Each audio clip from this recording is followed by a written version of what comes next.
শরীরের উপরে পাথরের দ্বারা আঘাত করে।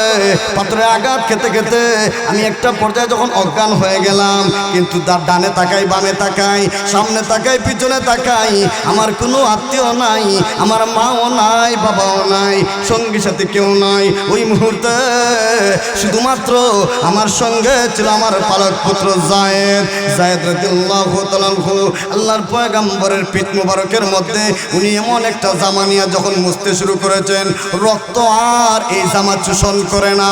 এমত অবস্থায় আল্লাহ পাক রব্বুল আলামিন জিবরাইলকে লক্ষ্য করে বলে, ওরে জিবরাইল, আমার পয়গম্বরের কাছে যাও। পয়গাম্বর তো ডানে তাকায়, বামনে তাকায়, কেউ নাই। আমার পয়গাম্বরের কাছে যাও। পয়গাম্বরের কাছে যায় বলো, আমি আল্লাহ আমার রসুলকে পারমিশন দিলাম, আজকে আমার হাবিব যদি বলে যে বলে পাহাড়ের ফেরেশতাকে পারমিশন দিলে মুহূর্তের ভিতরে তায়েফবাসীকে পিষে ফেলা হবে। আপনি আমার পয়গাম্বরের কাছে যান, আমার হাবিবকে যে বলেন আমার পয়গাম্বর যেন আজকে পারমিশন দেন। জিবরাইল জমিনে আসলো, পয়গাম্বরের সামনে আসলো। ইয়া রাসূলুল্লাহ, ইয়া হাবিবাল্লাহ, ওগো আল্লাহর পয়গম্বর, আল্লাহ আমাকে আপনার কাছে পাঠিয়েছে। ওগো নবী, আপনি যদি পারমিশন দেন গো, আজকে তায়েফবাসীরা আপনার সঙ্গে যে আচরণ করেছে, আপনার সঙ্গে যে দুর্ব্যবহার করেছে, ওগো নবী, আজকে তায়েফের লোকেরা আপনাকে যে কষ্ট দিয়েছে, আমার আল্লাহ বরদাস্ত করেন নাই। আল্লাহ আমাকে আপনার কাছে পাঠিয়ে দিয়েছেন। নবী হে, আপনি পারমিশন দিলে যে বলে পাহাড়ের ফেরেশতারা মুহূর্তের ভিতরে সব কিছু ধ্বংস করে দেবে, আপনি পারমিশন দেন। আল্লাহ নবী আবার লক্ষ্য করে বলেন, জিবরাইল, আমি হাবিব, আমি রসুল, আমার আল্লাহ না আমাকে এই জগতের জন্য রহমত বানিয়ে পাঠিয়েছেন। আমার আল্লাহ না কুরআনের ভিতরে আল্লাহ ঘোষণা করে দিয়েছেন, ওয়ামা আরসালনাকা ইল্লা রাহমাতাল লিল আলামিন। আল্লাহু আকবার। আওয়াজ বাড়িয়ে বলুন, আল্লাহু আকবার। ও জিবরাইল, আমার আল্লাহ না আমি পয়গম্বরকে রহমত বানিয়ে পাঠিয়েছেন, আমি তো জগতের জন্য রহমত। জিবরাইল, আমি যদি তায়েফবাসীদেরকে বদয়া দেই, এই তায়েফবাসী যদি ধ্বংস হয়ে যায়, প্রয়োজন নাই। আমি চাইবো এই তায়েফবাসী যদি কালেমা না পড়ে এদের সন্তানাদি তো কালেমা পড়ার সম্ভাবনা আছে না নাই? আর একটু জোরে এখন, যেহেতু সন্তানাদিরা কালেমা পড়ে মুসলমান হবে, অতএব আমি এদের বিরুদ্ধে বদয়া করব না।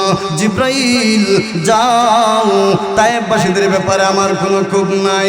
এমন দয়ার নবী, এমন মায়ার নবী, এমন রহমতের নবীকে তায়েফের লোকেরা যখন কষ্ট দেয়, আল্লাহর পয়গম্বর তায়েফ থেকে যখন মক্কার দিকে ফিরতেছেন, তায়েফ থেকে যখন মক্কার দিকে ফিরেন, এমনি মক্কার লোকেরা আল্লাহর পয়গম্বরকে কয়, ও মুহাম্মদ, মক্কার জমিনেও মার খাও, তায়েফের জমিনেও মার খাও, আসলে তোমার আল্লাহ নাই।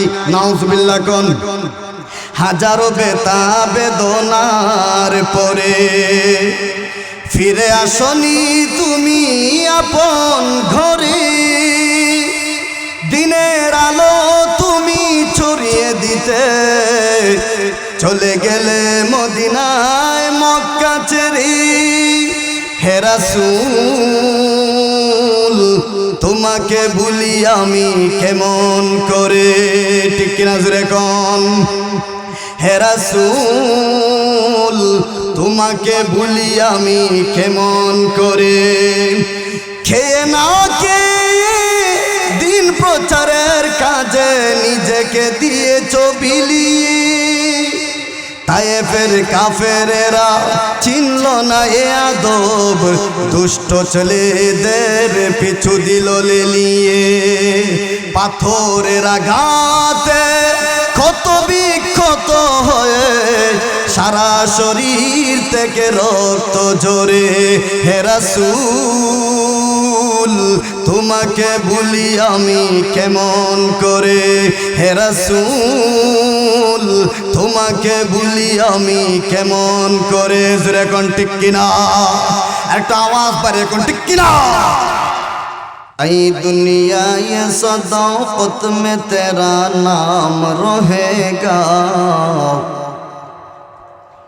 ऐ दुनिया ये सदाकत में तेरा नाम रहेगा। सिद्दीक तेरा नाम से इस्लाम रहेगा, सिद्दीक तेरा नाम से इस्लाम रहेगा। ऐ दुनिया ये अदालत में तेरा नाम रहेगा, ऐ दुनिया ये अदालत में तेरा नाम रहेगा। फारूक तेरा नाम से इस्लाम रहेगा, फारूक तेरा नाम से इस्लाम रहेगा।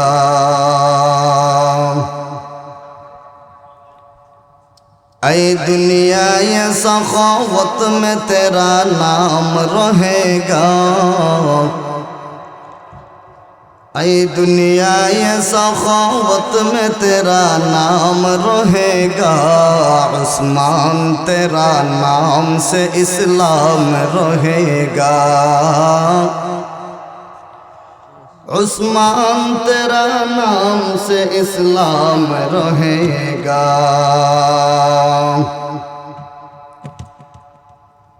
ऐ दुनिया ये शुजाअत में तेरा नाम रहेगा, ऐ दुनिया ये शुजाअत में तेरा नाम रहेगा। अली तेरा नाम से इस्लाम रहेगा, अली तेरा नाम से इस्लाम रहेगा।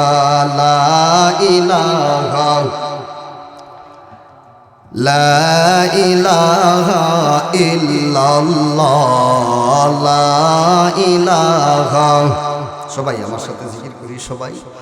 লা ইলাহা ইল্লাল্লাহ, লা ইলাহা, লা ইলাহা ইল্লাল্লাহ, লা ইলাহা ইল্লাল্লাহ, লা ইলাহা ইল্লাল্লাহ, লা ইলাহা ইল্লাল্লাহ, লা ইলাহা।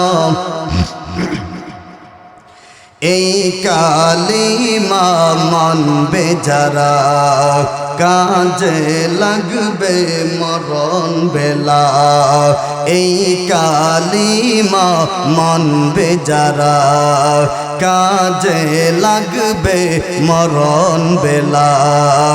এই কালিমার রৌশনীতে, এই কালিমার রৌশনীতে জগত হইল উজালা। লা ইলাহা ইল্লাল্লাহ, সবাই লা ইলাহা ইল্লাল্লাহ, লা ইলাহা ইল্লাল্লাহ, লা ইলাহা ইল্লাল্লাহ, লা ইলাহা। লা ইলাহা ইল্লাল্লাহ মুহাম্মাদুর রাসূলুল্লাহ। ষষ্ঠগ্রাম গৌরারং খাতুনে জান্নাত বালিকা মাদ্রাসা সুনামগঞ্জ সদরের উদ্যোগে আজকে 17 জানুয়ারি রোজ শনিবার বার্ষিক ওয়াজ মাহফিলের উদ্যোগে আয়োজিত আজকের এই অধ্যক্ষর মহতী মাহফিলের সম্মানিত সভাপতি সাহেবগণ এবং আজকের মাহফিলের প্রধান অতিথি আল্লামা ফজলুর রহমান খান সাহেব বানিয়াচঙ্গী এবং আজকের মাহফিলের বিশেষ অতিথিবৃন্দ, আল্লাহ পাক তাদের প্রত্যেকের হায়াতের মধ্যে বরকত দান করুন, সকলে পড়ি আমিন। উপস্থিত জাতির বিবেক, জাতির কর্ণধার, জাতির দিকবাল, জাতির রাহবার, জাতির ভবিষ্যৎ মুআজ্জাজ মুকাররম আহলে হক হযরত উলামায়ে কেরাম, সম্মুখ প্রাণের সমবেত ইসলাম প্রিয় দিন দরদি আল্লাহ পাকের আশিকিন যাকিরিন মুহিব্বিন, আমার প্রাণপ্রিয় যুবক বন্ধুগণ, স্নেহের ছোট ভাই, সাদা দাড়িওয়ালা মুরব্বী বাবারা, বিশেষ করে মাইকের আওয়াজ যতদূর পর্যন্ত যাই পৌঁছতেছে পর্দার অন্তরালের অবস্থানরত আমার অত্যন্ত শ্রদ্ধেয়া সম্মানিতা পরম প্রতিয়া মা ও বোনেরা, সর্বোপরি জ্ঞাপন করছি মহান আল্লাহর দরবারে অসংখ্য অগণিত শুকর ও সুজুদ, যিনি আমাদের রব, যিনি আমাদের সব, আমাদের খালিক, আমাদের মালিক, আমাদের সৃষ্টিকর্তা, আমাদের পালনকর্তা, যিনি আমাদেরকে অত্যন্ত দয়া করে মায়া করে ভালোবেসে এমন একটি বরকতপূর্ণ মোবারক মজলিসে আসার বসার সুযোগ করে দিয়েছেন, যেখানে বসলেই জিন্দেগির সগীরা গুনাহ মাফ। সুবহানাল্লাহ কইতেন না? আপনারা যারা সামনে আছেন সংখ্যায় কম বলে কি রাগ টাগ আছে নাকি? তাইলে যদি রাগ টাগ না তাইলে আর একটু কষ্ট করে চলে আসেন, একটু আমার এই দিক সামনে চলে আসেন, একটু কষ্ট করে মেহেরবানি করে। এই যে মুরব্বী বাবারা যারা আছেন কষ্ট করে, যুবক ভাইরা যারা আছেন ওই যে একদম সাইডে দিয়ে কর্নারে দিয়ে চলে গেছেন, একটু কষ্ট করে যদি সামনের দিকে চলে আসেন। ভাই আপনাদেরকে সামনে রেখে কিছু কথা বলবো। মাইকটা কিন্তু দেওয়া হয়েছে মহিলাদের জন্য, ঠিক কিনা? আমরা যারা পুরুষ আছি পুরুষরা মাহফিলের মধ্যে চলে আসবো। বছরে যেহেতু মাদ্রাসা উদ্যোগে একটা মাহফিল হয়, সেই মাহফিলটাকে সফল কাম করতে হলে সকলকেই জোরালোভাবে ভূমিকা নিতে হবে, উপস্থিত হতে হবে। তাই মা বোনদের কাছে অনুরোধ করব, ঘরে যে সকল ছেলেরা এবং আপনাদের স্বামী, বাবা, বৃদ্ধ লোক যারা আছে, দাদা দাদি, প্রত্যেকেরই ফাটায় দেন। কথা বলতে কিনা? বুড়া বেড়াইদের কি ঘরে বসে তখন দরকার আছে? সকলেই চলে আসুক এই মাহফিলে। কি কন? সামিয়ানার নিচে আসলেই লাভ, ঠিক কিনা? সামিয়ানার নিচে যারা আসে আল্লাহ রাসূল বলেন আলাইহিম নাযালাত আলাইহিমুস সাকিনা, তাদের উপরে আল্লাহ পাকের রহমত বর্ষণ হইতে থাকে। সুবহানাল্লাহ। এই জন্য অনুরোধ করব, মাঝে মধ্যে একটু হানা হইতে গেলে সবাই বলবেন তো যে তাল লাগছে আজকে আলোচনা, তাল লাগবে কিনা বুঝতেছি না, একটু হানা বলবেন, পারবেন? একটু জোরেই কইেন যাতে লোকে মনে করে যে না মাহফিল মানুষের একটু তাল দিয়েন, তাইলে আমি আর একটু তাল দিব। কি বল? মাইক মোটামুটি আলহামদুলিল্লাহ ভালো আছে, না আপনাদের একটু জোর ইচ্ছা করি, পারবেন না ইনশাল্লাহ? আমরা লাভের পার্টিতে না লসের পার্টি? লাভের পার্টিতে আছে, অতএব আমাদের লস নাই, লাভ। আর যেখানে লাভ আছে কেন আওয়াজ আসতে না জুড়ে জুড়ে, এই জন্য জুড়ে দিতে হবে। পারবেন তো ইনশাআল্লাহ? দুরূদ ও সালাম পেশ করছি প্রিয় নবী, দয়ার নবী, মায়ার নবী, রহমতের নবী হযরত মুহাম্মদ মুস্তাফা সাল্লাল্লাহু আলাইহি ওয়াসাল্লামের উপর। বেশি লম্বা চড়া আলোচনা হবে না, তবুও কিছু আলোচনা আমি আপনাদের সামনে আজকে ইসরা এবং মেরাজ সম্পর্কে করব। এই আলোচনা আমরা শুনি, কিছু তত্ত্ববহুল আলোচনার মাধ্যমে আপনাদের সামনে উপস্থাপন করতে চাই ইনশাআল্লাহ। ইসরা কাকে বলে? ইসরা হচ্ছে আল্লাহর নবীর রাত্রিকালীন যে ভ্রমণ, বাইতুল মসজিদে হারাম থেকে মসজিদে আকসা পর্যন্ত, বাইতুল মুকদ্দাস পর্যন্ত যে ভ্রমণটা, এটাকে বলা হয় কি? ইসরা। আর বাইতুল মুকদ্দাস থেকে অর্থাৎ জেরুজালেমের যে মসজিদ, বাইতুল মুকদ্দাস থেকে সরাসরি আল্লাহ পর্যন্ত যে ভ্রমণটা হয়েছে, এটাকে বলা হয় মেরাজ। সহজে বুঝলেন? এটা মেরাজ। আমরা ইসরা এবং মেরাজ আজকে আলোচনা করব যতটুকু ফারম যায়। প্রথমে জানতে হবে এই মেরাজটা কেন সংগঠিত হয়েছে, কি কারণে আল্লাহ মেরাজ সংগঠিত করছেন। মেরাজ এমন একটি বিষয়বস্তু, মেরাজ এমন একটি অলৌকিক ঘটনা যেটা শুনলে যার স্রষ্টার কুদরতের উপরে বিশ্বাস কম, সে মেরাজ বিশ্বাস করে। মেরাজ বিশ্বাস করতে হলে আল্লাহর উপর তার পরিপূর্ণ অগাধ বিশ্বাস থাকতে হবে, মহান আল্লাহর কুদরতের উপর তার অগাধ বিশ্বাস থাকতে হবে, ঠিক কিনা? আর না হয় আপনি যদি মেরাজের কথা কন যে রাসূল তো এইভাবে চলে গেছেন, প্রথম আসমান, দ্বিতীয় আসমান, তৃতীয় আসমান সব ফাড়ি দিয়ে রাসূল চলে গেছেন উপরে, যে কেউ শূন্য করবে এটা কেমনে সম্ভব, ঠিক কিনা? হ্যাঁ, সবাই বলবে যে কেউ শূন্য কয় হাউ ইজ পসিবল। যখন রাসূল মেরাজ থেকে এসেছেন তখন দেখা যায় কি আবু জাহেল এরা কয় এটা কেমনে সম্ভব, কেমনে সম্ভব?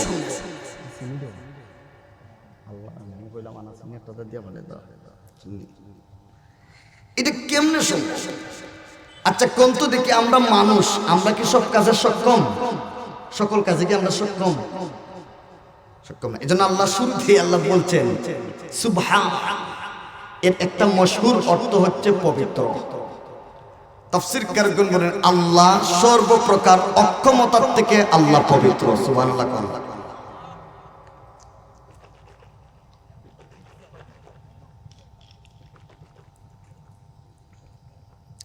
সব রকমের দুর্বলতা অক্ষমতার থেকে মহান আল্লাহ পবিত্র।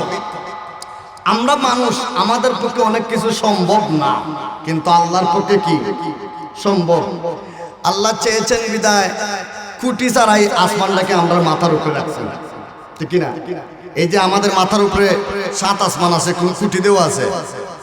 নেই। পৃথিবীতে যত নবী রাসূলগণ আল্লাহ প্রেরণ করেছেন মানুষের হেদায়েতের জন্য, প্রত্যেক নবী রাসূলগণকে আল্লাহ পাক কিছু না কিছু মুজিজা দিয়েছেন। সমস্ত নবী রাসূলদের মুজিজা একত্রিত করলে আমাদের রাসূলের মুজিজার সমান হবে না, তার চাইতেও আল্লাহ বেশি দান করছেন আমাদের। মুসা নবীর মুজিজা ছিল ওনার হাতে যে লাঠিটা ছিল এটা সাপ হয়ে যেত। শেষ হয়েছে না ভাই, এখানে কাজ শেষ হয়েছে, লাইটটা জ্বালা যাও গেলে ভাই, মাগরিবের আগে শেষ দিতে আসবে, মাগরিবের আগে শেষ হইতো সপ্তাহ। আচ্ছা আচ্ছা, যাক মাশাআল্লাহ মাশাআল্লাহ, সাউন্ড ভালো। এটা কোন মাইক, কোন জায়গা? আচ্ছা যাই হোক, ভালোই আছে মোটামুটি সোলের। আমরা শুনলাম যে দুটা থেকে ভালোই আছে। এই জন্য মেরাজ এমন এক অলৌকিক ঘটনা যেটা আল্লাহর প্রতি অগাধ বিশ্বাস না থাকলে বিশ্বাসই করতে চাইবে না। এই জন্য আল্লাহ কেন তার হাবিবকে এরকম মেরাজ কেন করাইলেন, এটা আমরা জানার বোঝার দরকার আছে না নাই? এই জন্য আমার প্রাণের ভাই লক্ষ্য করে দেখুন, আল্লাহর হাবিব বিশ্ব নবী রাহমাতুল লিল আলামিন মক্কার জমিনে 40টা বছর পার হয়, রাসূল মক্কার মধ্যে অনেক ইজ্জত সম্মান মর্যাদা লাভ করেছেন। সুবহানাল্লাহ। মক্কার সমস্ত বেঈমান কাফেরগুলো আল্লাহর পয়গম্বরকে উপাধি দেয় আল আমিন, আস-সাদিক উপাধি দেয়। মুহাম্মদ তুমি বড় ভালো মানুষ, তুমি বড় আমানতদার, তুমি বড় সত্যবাদী, তুমি বড় বিশ্বাসী, এই উপাধি তোমারই প্রয়োজন। মক্কার মধ্যে তোমার মতো ভালো মানুষ আরেকটাও নাই। মুহাম্মদ জিন্দগিতে কোনোদিন মুখ ফুসকেও একটা মিথ্যা কথা বলো নাই। ও মুহাম্মদ মক্কার জমিনে জিন্দগিতে কোনোদিন কাউকে তুমি গালিগালাজ করো নাই। আজকে তোমার মতন ভালো মানুষ পেয়ে মক্কা ধন্য হয়ে গেছে। মক্কার মানুষগুলো এক বাক্যে আলামিন উপাধি দিল। 40 বছর পার হওয়ার পরে আল্লাহ নবী যখন নবুয়ত প্রাপ্ত হয়েছেন, নবুয়ত প্রাপ্ত হওয়ার উপরে কালেমার দাওয়াত যখন দিলেন, কালেমার দাওয়াত গ্রহণ করতে চায় না। ওই মক্কার মানুষগুলো আল্লাহর পয়গম্বরের বিরুদ্ধে আচরণ করতে শুরু করলো। ও মুহাম্মদ 40 বছর তুমি বড় ভালো মানুষ ছিলা, কিন্তু এখন হঠাৎ করে কেমন এক আল্লাহর দাওয়াত দেওয়া শুরু করেছো, আমাদের বাপ দাদার ধর্মের বিরুদ্ধে তুমি আওয়াজ তুলেছ। ওরে মুহাম্মদ, আমরা কিন্তু এক আল্লাহর ইবাদত করব না, 33 কোটি মূর্তির পূজা করি, বাপ দাদারা করে এসেছেন, আমরাও 33 কোটি মূর্তির পূজা করব। ও মুহাম্মদ, তুমি কোনোদিন আমাদের ধর্মের বিরুদ্ধে আচরণ করো না। আমার প্রাণের ভাই আল্লাহর নবী এই মিশনটা, লা ইলাহা ইল্লাল্লাহর দাওয়াতের মিশনটা রাসূল নিজে নয়, স্বয়ং আল্লাহ দিয়েছেন, ঠিক কিনা? এই দাওয়াতের কাজটা আল্লাহ দিয়েছেন। নবী হে, দুনিয়ার মানুষের কাছে আপনি প্রচার করে দেন একমাত্র জমিনে এক আল্লাহর ইবাদত হবে, আল্লাহ ছাড়া দ্বিতীয় আর কারো ইবাদত নয়। কোনো মূর্তির পূজা চলবে না, কোনো দেবতার পূজা চলবে না। মানুষ নিজেই বানায়, নিজেই মূর্তির পূজা করে, চন্দ্রের পূজা করে, সূর্যের পূজা করে, গাভীর পূজা করে। সমস্ত পূজা থেকে আল্লাহ তার হাবিবকে প্রেরণ করলেন, পাঠাইলেন। নবী হে, মানুষকে অন্ধকার থেকে আলোর পথে ফিরিয়ে আনেন। মানুষ তো জাহান্নামের দিকে যাচ্ছে, নবী মানুষকে অন্ধকার থেকে আলোর দিকে ফিরিয়ে আনেন। আল্লাহর পয়গম্বর এই ভালো কাজটা করেছেন, মানুষকে লা ইলাহা ইল্লাল্লাহর দাওয়াত দেন, মানুষ গ্রহণ করতে রাজি না। একটা পর্যায়ে আল্লাহর পয়গম্বরের উপরে জুলুম নির্যাতন হয়, রাসূলের উপরে জুলুম নির্যাতন হয়। আমার রাসূল নির্যাতন সহ্য করেন, এরপরেও দাওয়াতের কাছ থেকে পিছু হটেন না। আমার প্রাণের ভাই আল্লাহর পয়গম্বর কালিমার দাওয়াত দেওয়ার কারণে রাসূলের উপরে নির্যাতন হয়, কিছু সাহাবায়ে কেরামদের উপরে নির্যাতন হয়, এরপরেও লা ইলাহা ইল্লাল্লাহর দাওয়াত দেওয়া থেকে পিছু হটেন না। আল্লাহর নবীর এমন অবস্থা হয়েছে, মহান আল্লাহ তার পয়গম্বরকে লক্ষ্য করে বলেন, নবী হে, যুগে যুগে যত নবী রাসূলগণকে আমি আল্লাহ এই জমিনে প্রেরণ করেছি, সমস্ত নবী রাসূলেরা একমাত্র এক আল্লাহর দাওয়াত দিতে যায় কষ্ট করেছে। নবী গো, আপনিও এর থেকে বাঁচেন না, আপনার উপর নির্যাতন আসবে, নিপীড়ন আসবে, আপনার উপর জুলুম করা হবে। ধৈর্য ধরেন, ধৈর্য ধরে মানুষকে দিনের দিকে আহ্বান করেন। আমার প্রাণের ভাই লক্ষ্য করে দেখুন, আল্লাহ পাক রব্বুল আমিন স্বয়ং তার রাসূলকে সান্ত্বনা দেন। সুবহানাল্লাহ কোন, সুবহানাল্লাহ কোন, আরেকটু জোরে। আল্লাহ স্বয়ং নিজে তার পয়গম্বরকে সান্ত্বনা দেন, নবী হে, আপনার চেহারা বেজার দেখতে চাই না। সমস্ত নবী রাসূলেরা আমি আল্লাহকে রাজি খুশি করবার জন্য চেষ্টা করেছি। আদম পয়গম্বর থেকে নিয়ে ঈসা পয়গম্বর পর্যন্ত সমস্ত নবী রাসূলেরা একমাত্র আমি আল্লাহকে সন্তুষ্ট করবার জন্য, আমি আল্লাহকে রাজি খুশি করবার জন্য চেষ্টা করেছি। আদম পয়গম্বর দুনিয়ার জমিনে একমাত্র আমি আল্লাহর কাছে কান্নাকাটি করেছেন, উদ্দেশ্য হয়েছে আমি আল্লাহকে রাজি এবং সন্তুষ্ট করা। শুধু তা নয়, নূহ পয়গম্বর দুনিয়ার জমিনে 950 বছর পর্যন্ত দাওয়াতের কাজ করেছেন, একমাত্র উদ্দেশ্যই হয়েছে আমি মহান আল্লাহকে রাজি এবং খুশি করা। শুধু তা নয়, আল্লাহর একজন পয়গম্বর নাম হয়েছে ইব্রাহিম আলাইহিস সালাতু ওয়াস সালাম। আল্লাহর পয়গম্বর ইব্রাহিম আলাইহিস সালাতু ওয়াস সালাম একমাত্র আল্লাহর সন্তুষ্টির জন্য আগুনের ভিতরে ঝাঁপ দিয়েছেন, সন্তান কুরবানি দিয়েছেন, স্ত্রী এবং বিবি বাচ্চাকে এমন জায়গাতে নির্বাসন করেছেন যেই জায়গাতে তরুলতা, বৃক্ষলতা পাতা, ফল নাই, ফল ফুট নাই, পানি নাই, মানব থাকবে দূরের কথা, দানব নাই, এমন একটি জায়গাতে নির্বাসন করেছেন। একমাত্র উদ্দেশ্যই হয়েছে মহান আল্লাহর সন্তুষ্টি অর্জন করা। শুধু তা নয়, আল্লাহর একজন পয়গম্বর নাম হয়েছে জাকারিয়া আলাইহিস সালাতু ওয়াস সালাম। আল্লাহর পয়গম্বর জাকারিয়া আলাইহিস সালাতু ওয়াস সালাম মহান আল্লাহর সন্তুষ্টির জন্য যখন জাকারিয়া পয়গম্বরকে করাতের মাধ্যমে দ্বিখণ্ডিত করে দেওয়া হয়, মহান আল্লাহ লক্ষ্য করে বলেন, জাকারিয়া নবী রে, এই মুহূর্তে তোমাকে করাতের মাধ্যমে দ্বিখণ্ডিত করে দেওয়া হবে। ও জাকারিয়া পয়গম্বর, আপনি একটু শব্দ পর্যন্ত করতে পারবেন না, জাকারিয়া নবীকে যখন করাতের মাধ্যমে দ্বিখণ্ডিত করে দেওয়া হয়, মুহূর্তের জন্য একটু শব্দ পর্যন্ত করেন না। একমাত্র উদ্দেশ্যই হয়েছে মহান আল্লাহকে রাজি এবং সন্তুষ্টি করা। আল্লাহ রাব্বুল আলামিন আমাদের পয়গম্বরকে লক্ষ্য করে বলেন, নবী হে, আদম পয়গম্বর থেকে শুরু করে নিয়ে ঈসা পয়গম্বর পর্যন্ত সমস্ত নবী রাসূলেরা একমাত্র শুধুমাত্র কেবলমাত্র আমি মহান আল্লাহকে রাজি এবং খুশি করবার জন্য চেষ্টা করেছি। আর আমি স্বয়ং আল্লাহ আপনার চেহারার দিকে তাকায় থাকি। আপনার চেহারা যদি মলিন দেখি, ওগো নবী, আপনার চেহারার মধ্যে হাসি ফোটানোর জন্য বারবার কোরআনুল কারীমের ভিতরে আয়াত নাজিল করে, সূরাগুলি নাজিল করে, ওগো নবী, আপনাকে সান্ত্বনা দেওয়ার চেষ্টা করি। শুধু তাই নয়, আপনার বিরুদ্ধে যদি কেউ বিরুদ্ধাচরণ করতে চায়, তাহলে আমি মহান আল্লাহ হইলাম আপনার 24টা ঘন্টার পাহারাদার। আমার প্রাণের ভাই, শুধু তা নয়, আল্লাহ নবী, বিশ্ব নবী মক্কার জমিনে কষ্ট করেছেন। মক্কার জমিনে কষ্ট, এমন কষ্ট, এমত অবস্থায় রাসূলের মাও নাই, বাবাও নাই, ঠিক কিনা? মাও নাই, বাবাও নাই, কষ্ট কম না বেশি? যার মা বাবা নাই সে বুঝে, কথা কোন ঠিক কিনা? মা বাবা থাকলেই মনে হয় যে মাথার উপরে একটা ছাদ আছে, আর কোনো চিন্তা নাই, টেনশন নাই। বাবা থাকলে, মা থাকলে মনে হয় যেন পরিবারের বট গাছটা আছে, কথা কোন ঠিক কিনা? অনেক সময় নিশ্চিন্তা থাকান যায়।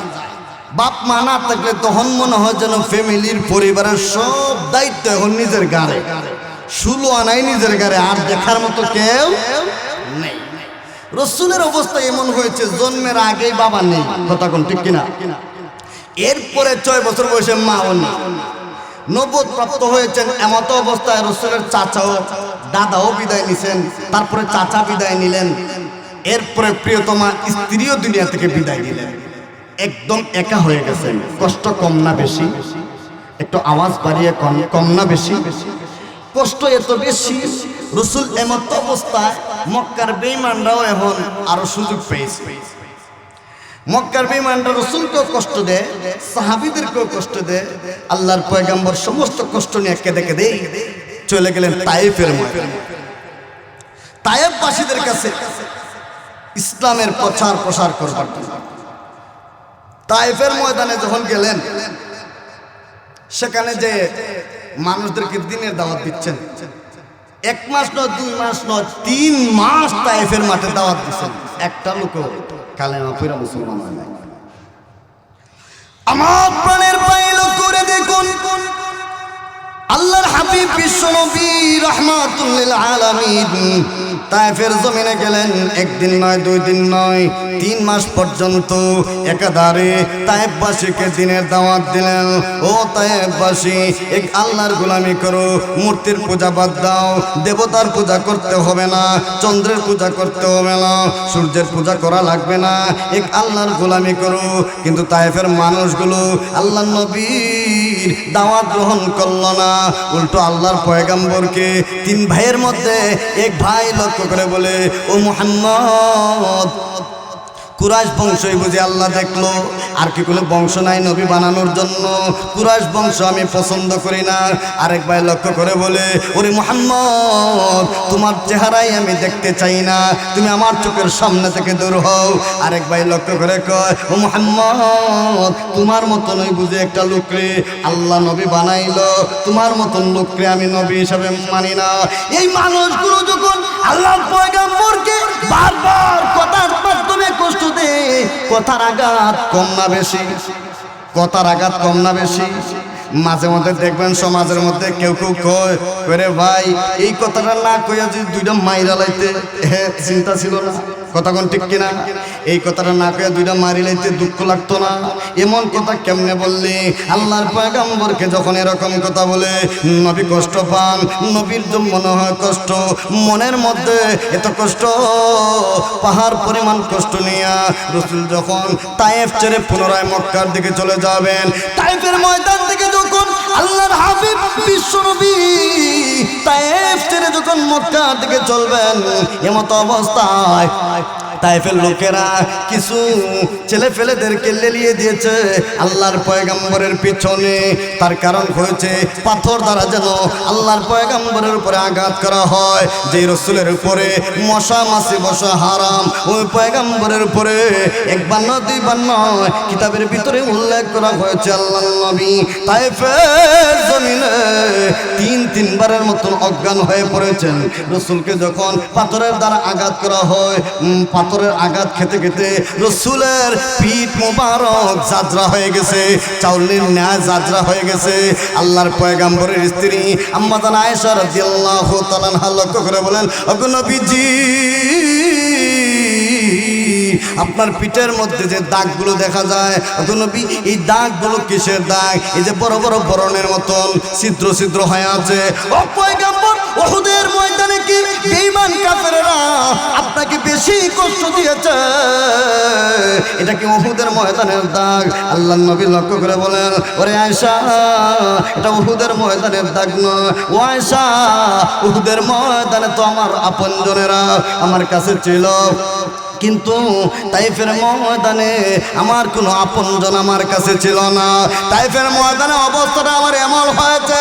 ও আয়েশা, শোনো, তাইফবাসীরা যখন আমি রাসূলের উপরে পাথরের দ্বারা আঘাত করে, পাথরের আঘাত খেতে খেতে আমি একটা পর্যায়ে যখন অজ্ঞান হয়ে গেলাম, কিন্তু তার ডানে তাকাই, বামে তাকাই, সামনে তাকাই, পিছনে তাকাই, আমার কোনো আত্মীয় নাই, আমার মাও নাই, বাবাও নাই, সঙ্গী সাথী কেউ নাই। ওই মুহূর্তে শুধুমাত্র আমার সঙ্গে ছিল আমার পালক পুত্র যায়েদ রাদিয়াল্লাহু তাআলা আনহু।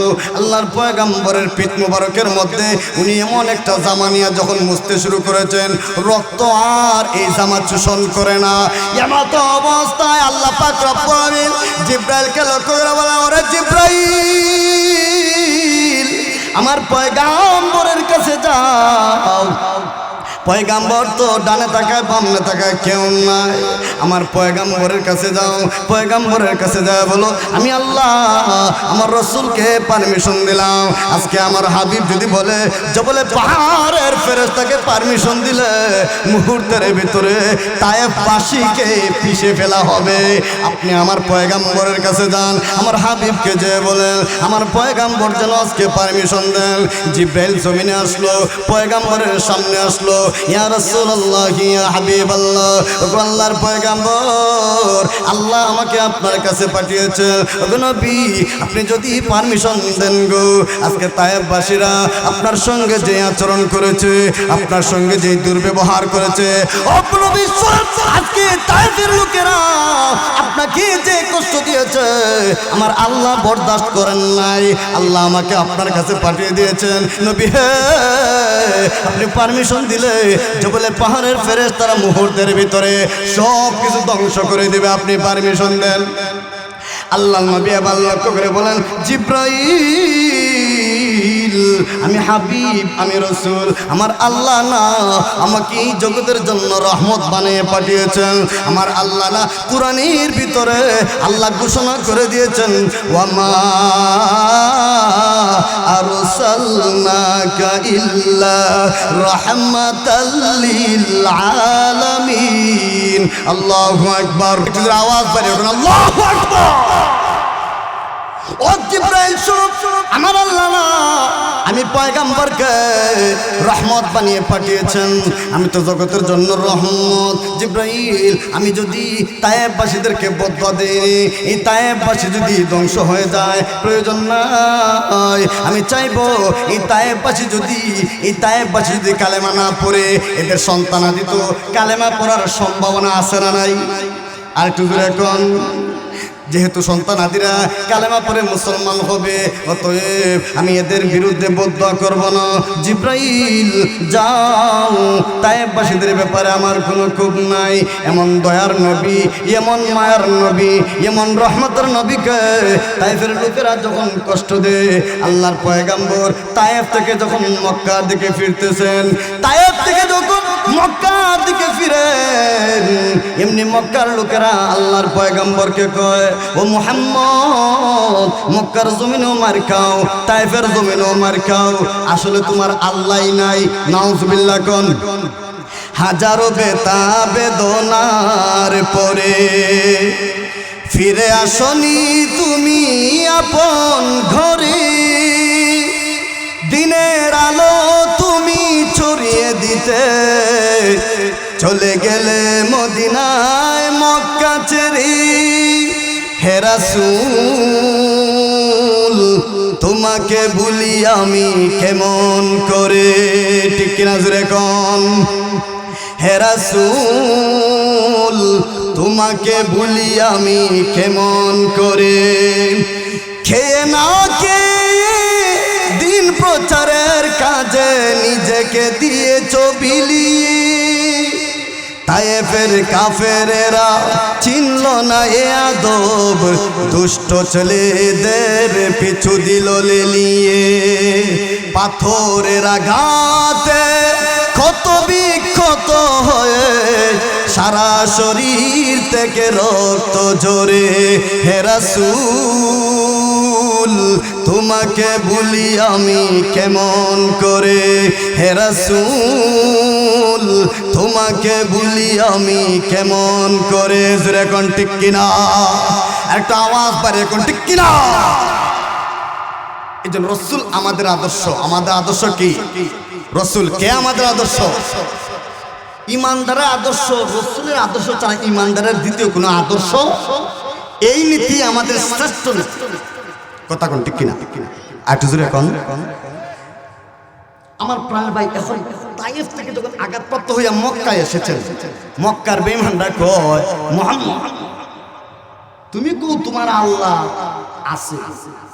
মক্কায় তো বহুত মার খাও, নির্যাতন নিপীড়ন তোমার উপরে হয়, তায়েফে যে গেলা এত মার খাইলা, কই তোমার আল্লাহ তো তোমার ঠেকাইল না, বাঁচাইল না।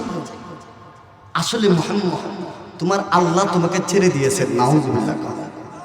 আচ্ছা, এই কথা কি রাসূল কষ্ট বাড়ে না কমে? জোরে কোন।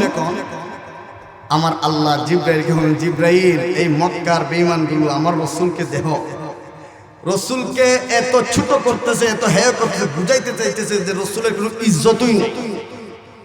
আমি আমার পয়গম্বরকে এত ইজ্জত দিব দুনিয়াতে না, আমার পয়গম্বরের কেমন ইজ্জত, আমার পয়গম্বরের কেমন শান, মক্কার বেঈমান কাফেররা আমার রাসূলের ইজ্জত কি বুঝবে আর কি দিবে। আমি আমার পয়গম্বরকে সরাসরি প্রথম আসমান, দ্বিতীয় আসমান, তৃতীয় আসমান, চতুর্থ আসমান, পঞ্চম আসমান, ষষ্ঠ আসমান, সপ্তম আসমান, সিদরাতুল মুনতাহা পাড়ি দিয়ে আরশে আযীমে আমি মহান আল্লাহর কাছাকাছি সামনাসামনি রেখে, আমি আল্লাহর প্রকাশ্যে সামনে রেখে আমার রাসূলকে দেখিয়ে দিব, বুঝিয়ে দিব আমার রাসূলের ইজ্জত কতটুকু। আর একটু আস্তে কন, আর একটু আস্তে কন। আমার রাসূলকে আমার কাছাকাছি আইনা বুঝিয়ে দিব রাসূল আপনার ইজ্জত সম্মান কি পরিমাণ, একটু দেখেন। জিবরাইল কানে কানে কয়, রাসূল গো সুসংবাদ আছে। কি সুসংবাদ? আপনি আল্লাহর কাছে অমন চিন্তা করতে, আল্লাহ আপনাকে খুশি করেছে। আল্লাহ মেরাজে নিয়ে এমন খুশি করছেন, রাসূলের জিন্দেগি যত দুঃখ ছিল সব ভুলে গেছেন। সুবহানাল্লাহ। আমার প্রাণের ভাই লক্ষ্য করে দেখুন, আল্লাহর নবী বিশ্ব নবী রাহমাতুল লিল আলামিন মক্কার জমিনে যেই ঘরের মধ্যে তিনি ঘুমান, এই ঘরের মধ্যে হঠাৎ করে রাসূল লক্ষ্য করে দেখেন মাথার উপরে যে ছাদ রয়েছে, ওই ছাদটা হঠাৎ করে ছিদ্র হয়ে গেছে। ছিদ্র হয়ে কে যেন প্রবেশ করলো। মুহাদ্দিসিনে কেরামগণ তাফসীরের কিতাবের ভিতরে ব্যাখ্যায় লেখেন, এমন একটা পরিস্থিতিতে জিবরাইল এমন একটা জায়গা দিয়ে প্রবেশ করলো, এতে বোঝা যায় আজকে রাসূল যেন বুঝতে পারেন রাসূলের সঙ্গে ব্যতিক্রমী কোনো কিছু ঘটতে চলেছে। আমার ভাইয়ের ভাই, আরেকটি বর্ণনা হচ্ছে আল্লাহর পয়গম্বর মসজিদে মসজিদের অবস্থায় খানায় কাবা যে ঘরের মধ্যে তিনি ঘুমান, এই ঘরের ভিতরে জিব্রাইল আগমন করেছে। জিব্রাইল আগমন করে আল্লাহর নবীকে ঘুমন্ত অবস্থা থেকে জাগ্রত করলো। ঘুমন্ত অবস্থা থেকে জাগ্রত করে রাসূলকে খানায় কাবা হাতিমের মধ্যে নিয়ে গেল। হাতিমে কাবার পাশে নিয়ে রাসূলকে বসাইল। বসানোর পরে শাক্কুস সদর, সিনা সাক, শাক্কুস সদর, বক্ষ বিদীর্ণ করল। রাসূলকে, রাসূলের বুকটা বিদীর্ণ করে ভালোভাবে জমজমের পানি দ্বারা ধৌত করল। জমজমের পানি দ্বারা ধৌত করার পুরি আল্লাহর পয়গম্বরের সামনে এমন একটা জিনিস পাত্র আনা হয়েছে, স্বর্ণের পাত্র আনা হলো। স্বর্ণের পাত্রের মধ্যে ঈমান এবং হিকমত দুইটা দিয়া পরিপূর্ণ। আল্লাহর নবী বলেন, ওই ঈমান এবং হিকমত আমার বুকের মধ্যে ফিটিং করে দেওয়া হয়েছে, ফিট করে দেওয়া হয়েছে। এরপরে আমি রাসূলের সামনে একটা বুরাক আনা হয়েছে। বুরাকটা কেমন? বুরাকটা একদম সাদা দবদবে। এমন একটা বুরাক আনা হয়েছে যার দৃষ্টি যদ্দূর, তার দৃষ্টি যদ্দূর, তার কদম অদ্দূর, অদ্দূর পরিমাণ তার কদম, এতটুকুন পরিমাণ তার লাভ। আল্লাহর পয়গম্বর বলেন, বুরাক যখন আমার সামনে আনা হয়েছে আমি লক্ষ্য করে দেখি বুরাকটা অস্থির, অস্থির বুরাক, থামে না, অস্থিরতা দেখাচ্ছে, শুধু লাফাইতেছে। জিব্রাইল এমনি বুরাককে লক্ষ্য করে বলে, ও বুরাক, তোমার সামনে কে জানোনি? তোমার সামনে পয়গম্বর। উনি সাধারণ পয়গম্বর নয় রে, উনি আখিরি জামানার পয়গম্বর, সর্বশেষ নবী, সর্বশ্রেষ্ঠ নবী, আখিরি জামানার পয়গম্বর হযরত মুহাম্মদ মুস্তাফা সাল্লাল্লাহু আলাইহি ওয়াসাল্লাম তোমার সামনে আছেন। ওরে বুরাক, তুমি এত কিছু এতক্ষণ লাফাও। এমনি বুরাক যখন আল্লাহর পয়গম্বরের পরিচয় পাইল সঙ্গে সঙ্গে থেমে গেল। এটা একটা বর্ণনা। আরেকটা বর্ণনার মধ্যে পাওয়া যায়, বুরাক যখন আল্লাহর পয়গম্বরের সামনে যখন বুরাক কেনা হয়, এবার বুরাক তো লাফায়, অস্থিরতা করে, অস্থির, স্থির হয় না। স্থির যদি না হয় বুরাকের উপরে বসা যায় না। এই অবস্থায় জিব্রাইল করে বলে, ওরে বুরাক, তুমি কেন থামো না? তোমার উপরে পয়গম্বর কেমনে বসবেন? ও বুরাক, তুমি কি জানো উনি এমন একজন পয়গম্বর যিনি শ্রেষ্ঠ নবী, সর্বশেষ নবী, সমস্ত নবীদের নবী। ওরে বুরাক, তুমি ওনার সামনে এই বেয়াদবি করো না। বুরাক লক্ষ্য করে বলে, ওরে জিব্রাইল, তুমি তো পয়গম্বরের পরিচয় দেওয়ার দরকার নাই। পয়গম্বরের পরিচয় আমি আরো আগে থেকেই জানি। সুবহানাল্লাহ কন। আর একটু আওয়াজ পারে এখন না সুবহানাল্লাহ। ও জিব্রাইল, পয়গম্বরের পরিচয় আমি বুরাক আরো আগে থেকে জানি। এমনি জিব্রাইল লক্ষ্য করে বলে, ওরে বুরাক, তুমি পয়গম্বর হযরত মুহাম্মদ মুস্তাফা সাল্লাল্লাহু আলাইহি ওয়াসাল্লামের পরিচয় তুমি পূর্ব থেকে কেমনে জানবে? ওরে বুরাক, আমি জিব্রাইল তো এই মাত্র বললাম, এই মাত্রই তো তুমি চিনলা, এর আগে থেকে কেমনে জানবা? বুরাক লক্ষ্য করে বলে, ও জিব্রাইল, আমি বুরাককে যখন তুমি জান্নাত থেকে এনেছো, জান্নাতের ভিতরে আমি ছিলাম, আমি কিন্তু জান্নাত থেকে যখন বের হয় আমি লক্ষ্য করে দেখলাম রে, জান্নাতের মধ্যে যে গেট রয়েছে ওই গেটের উপরে একটা বিশাল বড় সাইনবোর্ড রয়েছে। ওই সাইনবোর্ডের মধ্যে আমি লক্ষ্য করে দেখলাম লা ইলাহা ইল্লাল্লাহু মুহাম্মাদুর রাসূলুল্লাহ। আমি দেখলাম আল্লাহর নামের সঙ্গে রাসূলের নামও লাগানো রয়েছে। ও বুরাক, ও জিব্রাইল, আমি বুরাক যখন দেখলাম আমি বুঝতে পারলাম উনি শেষ নবী, সর্বশেষ নবী, সর্বশ্রেষ্ঠ নবী। এরপরে যখন আমি বাইতুল মামুর গেলাম, আপনি যখন বাইতুল মামুরের মধ্যে নামাজ পড়তেছেন, আমি বুরাক লক্ষ্য করে দেখলাম রে, বাইতুল মামুরের মধ্যে যে গেট রয়েছে ওই গেটের উপরে ওই গেটের উপরে একটা বিশাল বড় সাইনবোর্ড রয়েছে। ওই সাইনবোর্ডের মধ্যে আল্লাহর নামের সঙ্গে রাসূলের নামটাও সংযুক্ত রয়েছে।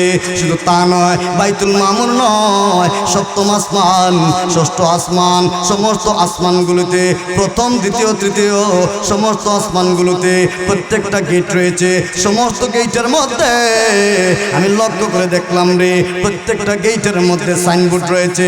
সমস্ত সাইনবোর্ডগুলোর মধ্যে আল্লাহর পয়গম্বরের নাম লিখিত রয়েছে।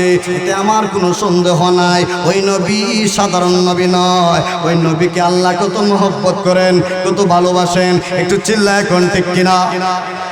আজকে দুনিয়ার জমিনে আমি ওই পয়গাম্বরের বন্ধু হতে চলেছি, আমি বুরাক আজকে দুনিয়ার জমিনে ওনার বাহন হতে চলেছি। কিন্তু ও জিব্রাইল শোনো, আমাকে যখন জান্নাত থেকে আনা হয়, আমি কিন্তু জান্নাতের মধ্যে যখন দেখলাম জান্নাতের মধ্যে আরো হাজার হাজার লক্ষ কোটি কোটি বুরাক রয়েছে। সমস্ত বুরাকগুলো আল্লাহর কাছে ফরিয়াদ করে, আল্লাহর কাছে চায়। হাসরের মাঠে জান্নাতি বান্দারা যখন জান্নাতের দিকে গমন করবে, জান্নাতের দিকে যখন রওনা শুরু করবে, সমস্ত বুরাকগুলি আল্লাহর কাছে চায় আল্লাহর পয়গাম্বরের বাহন হওয়ার জন্য। আমি বুরাক দুনিয়াতে আল্লাহর নবীর বাহন হইলাম, কিন্তু জান্নাতের মধ্যে আরো তো লক্ষ কোটি বুরাক আল্লাহর নবীর সামনে হাজির হবে।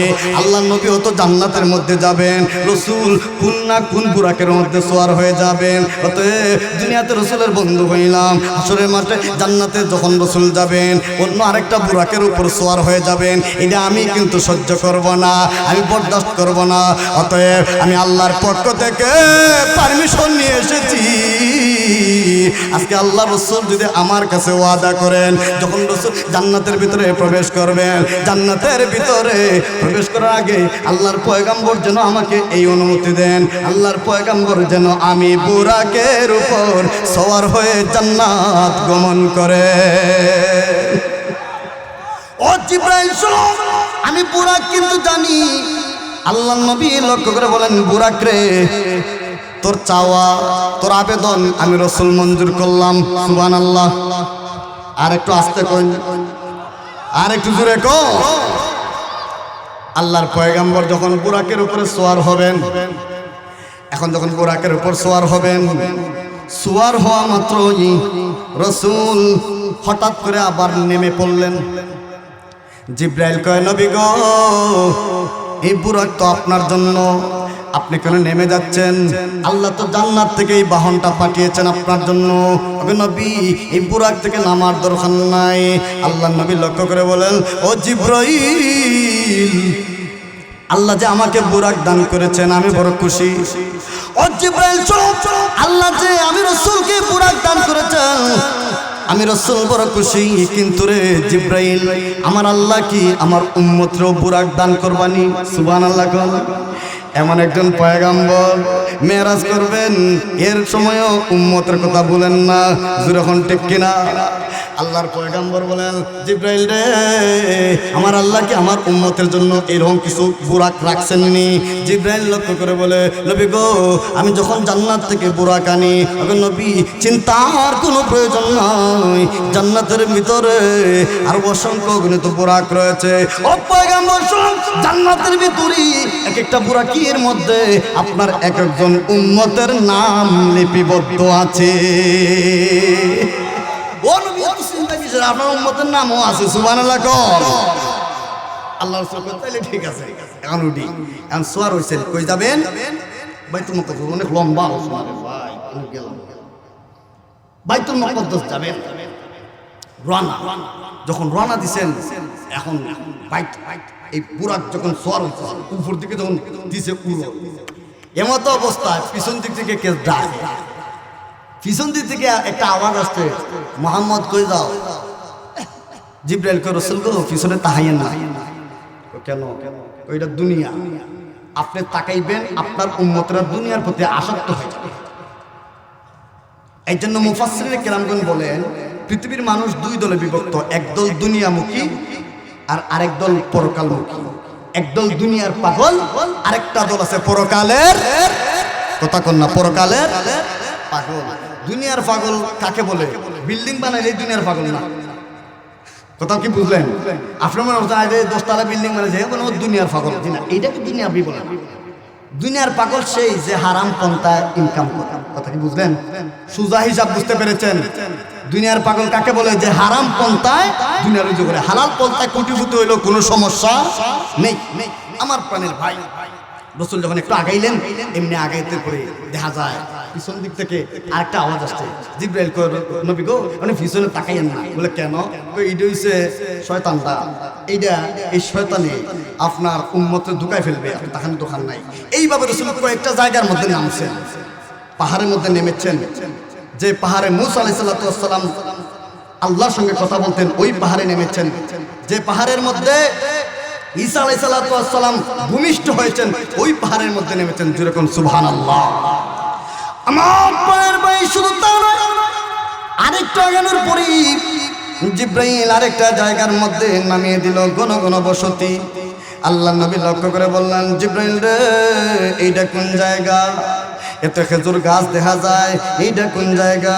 জিব্রাইল বলে, ওগো নবী, এই জায়গাটার নাম হয়েছে ইয়াসরিব। এই জায়গাটার নাম ইয়াসরিব। ওগো নবী, এই জায়গাটা যেটা এখন আমরা মদিনাতুল মুনাওয়ারা, মদিনা, নবী গো, কিছুদিনের ভিতরে আপনি মদিনার মধ্যে আগমন করবেন, হিজরত করবেন। এই মদিনা যার নাম ছিল ইয়াসরিব, রাসূলের আগমনে মদিনার দাম বেড়েছে না কমেছে? আর একটু জোরে কোন, আমার সোনার মদিনা, আমার প্রাণের মদিনা, সোনার মদিনা, আমার প্রাণের মদিনা, সব ভুলিব কিন্তু তোমায় ভুলতে পারি না। জোরে কোন ঠিক কিনা? আর একটু জোরে আওয়াজ বাড়িয়ে কোন ঠিক কিনা? আমার সোনার মদিনা, আমার প্রাণের মদিনা, সব ভুলিব কিন্তু তোমায় ভুলতে পারি না। ভুলিনি, ভুলবো না, ভুলতে পারি না। ভুলিনি, ভুলবো না, ভুলতে পারি না। সব ভুলিব কিন্তু তোমায় ভুলতে পারি না। যেরকম ঠিক কিনা? আমার প্রাণের ভাই, আল্লাহর পয়গম্বর এখানে 2 রাকাত নামাজ পড়লেন। 2 রাকাত নামাজ পড়ার পরে এবার সোজা বাইতুল মুকদ্দাস যে নামবেন। আমার আল্লাহ সমস্ত পয়গম্বরদেরকে লক্ষ্য করে বললেন, ও সমস্ত পয়গম্বরেরা, আদম নবী থেকে নিয়ে ঈসা পয়গম্বর পর্যন্ত সমস্ত নবী রাসূলদেরকে আল্লাহ পারমিশন দিলেন, ও পয়গম্বরেরা, আমার হাবিব, আমার হাবিবুল্লাহ, আমার হাবিব আজকে এই বাইতুল মুকদ্দাসের মধ্যে আসতেছেন। ও পয়গম্বরেরা, যাও আমার রাসূলকে স্বাগতম জানাও, ইস্তেকবাল করো। আমার পয়গম্বরকে আহলান সাহলান জানাইয়া, আহলান সাহলান জানাইয়া বাইতুল মুকদ্দাসের মধ্যে অভ্যর্থনা দিয়া বাইতুল মুকদ্দাসের মধ্যে হাজির করো। আল্লাহর পয়গম্বর বাইতুল মুকদ্দাস যখন নামলেন, সমস্ত পয়গম্বরেরা রাসূলকে আগায় নেওয়ার জন্য এগিয়ে এসেছে। সমস্ত নবী রাসূলেরা আল্লাহর পয়গম্বরকে নেওয়ার জন্য এগিয়ে এসেছে। এই অবস্থায় সমস্ত নবী রাসূলেরা আল্লাহর পয়গম্বর সহ সকলেই একটু আনন্দ ফুর্তি করতেছেন, একটু মজা করতেছেন। আনন্দ ফুর্তি করা অবস্থায় কেমন আনন্দ রে ভাই? মদ গাজানি, মদ গাজার আনন্দ নি? না না, এরকম কোনো আনন্দ নয়। নবী রাসূলেরা পয়গম্বরেরা এমনভাবে আনন্দ করতেছেন, নামাজের মাধ্যমে, নামাজের মাধ্যমে আনন্দ। সমস্ত নবী রাসূলেরা সারিবদ্ধভাবে দাঁড়িয়েছেন, সারিবদ্ধভাবে দাঁড়িয়েছে। জিবরাইল আযান দিয়েছে, এবার ইমামতি কে করবেন? এই এত আম্বিয়া কেরামদের ইমামতি কে করবেন? আদম আলাইহিস সালাতু ওয়াস সালাম। উনি মনে মনে ভাবলেন, মনে হয় আল্লাহ আমি আদমকে ইমামতি দিবেন, কেননা আমি আদম আদি পিতা, সকলের আব্বা। যেরকম ঠিক কিনা? আদম পয়গম্বর মনে মনে ভাবে, মনে হয় আমি আদমকে আল্লাহ ইমামতি করার জন্য বলবেন। কিন্তু এমনি ভাবে দেখা যায় মুসা পয়গম্বর, ইব্রাহিম পয়গম্বরও মনে মনে ভাবেন, মনে হয় আল্লাহ আমাকে ইমামতির জন্য বলবেন, কেননা আমি খলিলুল্লাহ, আল্লাহর খলিল। মুসা নবী ভাবেন, মনে হয় আল্লাহ আমি মুসা পয়গম্বরকে ইমামতির জন্য বলবেন, কেননা আমি মুসা তো কালিম, কালিমুল্লাহ। যখন ঠিক কিনা? মুসা পয়গম্বর ভাবেন এইভাবে। সমস্ত নবী রাসূলেরা নিজেদের সিফত গুনতে থাকলো, নিজেদের সিফতগুলো দেখতে লাগলো। আমার আল্লাহ জিব্রাইলকে লক্ষ্য করে বললেন, জিব্রাইল রে, আমার পয়গম্বর কেন, ও জিব্রাইল ইমামতি কেন শুরু হয় না? জিব্রাইল লক্ষ্য করে বলে, ও আল্লাহ আজকের ইমামতি কে করবে? আল্লাহ পাক রব্বানি বলেন, ও জিব্রাইল আজকের ইমামতি তো একজনই করবেন, তিনি হয়েছেন আমার হাবিব মুহাম্মাদুর রাসূলুল্লাহ। আল্লাহু আকবার। আর একটু আওয়াজ বাড়িয়ে কোন আল্লাহু আকবার। আল্লাহর পয়গাম্বর, সমস্ত নবী রাসূলদের ইমাম। ওই দিন থেকে আল্লাহ নবীর লকব হয়ে যায় ইমামুল আম্বিয়া। জোরে কোন আল্লাহু আকবার। আল্লাহর পয়গাম্বর ইমামুল আম্বিয়া হয়ে গেলেন, নামাজ পড়ালেন। এরপরে একটু বক্তব্য, সমস্ত নবী রাসূলদের বক্তব্য। নবী রাসূলদের কি বক্তব্য? কিছু বিশিষ্ট নবী রাসূলেরা বক্তব্য দিলেন। বক্তব্য আছে না নাই? নেতা আসলে বক্তব্য দেন, নেতার আগে বক্তব্য আসে না নাই? আর ভাই নেতা একটু বসে আর বক্তব্য শুরু হয়েছে, কথা ঠিক কিনা? নেতার ভাগ্যে যা নাই শুরু হয়েছে তা, কথা না? আমার নেতার চরিত্র ফুলের মতন, জোরে কোন ফুলের মতন। আসলে কি ফুলের মতন পবিত্র? এই স্লোগানটা সত্য না মিথ্যা? টাটকা মিথ্যা কথা, চিল্লা এখন ঠিক কিনা? এইরকম টাটকা মিথ্যা স্লোগান কে কে দেন ভাই? একটু হাত তুলে তো দেখি দেখি দেখি। সবাই আল্লাহর ওলি। আচ্ছা, এরকম স্লোগান দেওয়ার দরকার নাই। কারণ আপনি যখন বলেন আমার নেতার চরিত্র ফুলের মতন পবিত্র, নেতা তখন গাঞ্জা খাইয়া কথা বলা, গাঞ্জা খাইয়া হেতে টালিও ঘুরি হয়েছে। আর আপনি দিচ্ছেন নেতার চরিত্র। আল্লাহ কয় আয় তুই কার চরিত্র পবিত্র কস, আয় তোরে আগে দিব ভালো। আল্লাহ নবীর প্রশংসা করতেছে। আমার প্রাণের ভাই আল্লাহর হাবিব বিশ্ব নবী এই বাইতুল মুকদ্দাসের মধ্যে উপস্থিত সমস্ত নবী রাসূলেরা একটু একটু করে স্লোগান দেয়, একটু একটু করে প্রশংসা করে। কার প্রশংসা? নেতার প্রশংসা। যখন কার প্রশংসা? নেতাকে, মুহাম্মদুর রাসূলুল্লাহ আল্লাহ নবীর প্রশংসা। আমাদের দুনিয়ার নেতারা তো, দুনিয়ার নেতারা এমন করে, নেতা তেল মারতে মারতে তেল শেষ, কথা কয় না? কিন্তু আল্লাহর পয়গাম্বরে যত বেশি প্রশংসা করা যায় প্রশংসার শেষ নাই। এত প্রশংসা আমার আল্লাহ তার হাবিবকে বলেন, নবী হে, আমি আল্লাহ আপনাকে এত সম্মান, এত ইজ্জত মর্যাদা দান করলাম। নবী, দুনিয়াতে আপনার কি ইজ্জত, পরকালে দেখবেন আপনার ইজ্জত কেমন। সুবহানাল্লাহ কোন? দুনিয়ার ইজ্জত তো আছেই, পরকালে ইজ্জত যখন আমি আল্লাহ আপনাকে দিব, আপনি তখন খুশি হয়ে যাবেন। সুবহানাল্লাহ। আমার সমস্ত নবী রাসূলেরা আল্লাহর প্রশংসা করলো, সমস্ত নবী রাসূলেরা আবার আল্লাহর পয়গাম্বরের প্রশংসা করলো। প্রশংসা করার পরে এবার আল্লাহর নবী এই বাইতুল মুকদ্দাস থেকে সরাসরি প্রথম আসমান, দ্বিতীয় আসমান, তৃতীয় আসমান, চতুর্থ আসমান সব কিছু পাড়ি দিবেন আল্লাহর নবী। এত কিছু বলবো না আমার প্রাণের ভাই। বাইতুল মুকদ্দাস থেকে যখন আল্লাহর নবী সুজা রবে এলাহির দরবারে চলে যাবেন, এমন এক অবস্থায় একজন কবি বলেন, মেরাজ কি নিশিতে ঢঙ্কা বাজিল, সম্মানিত মেহমানের আগমন। মেরাজ কি নিশিতে ঢঙ্কা বাজিল, সম্মানিত মেহমানের আগমন। জোরে কোন ঠিক কিনা?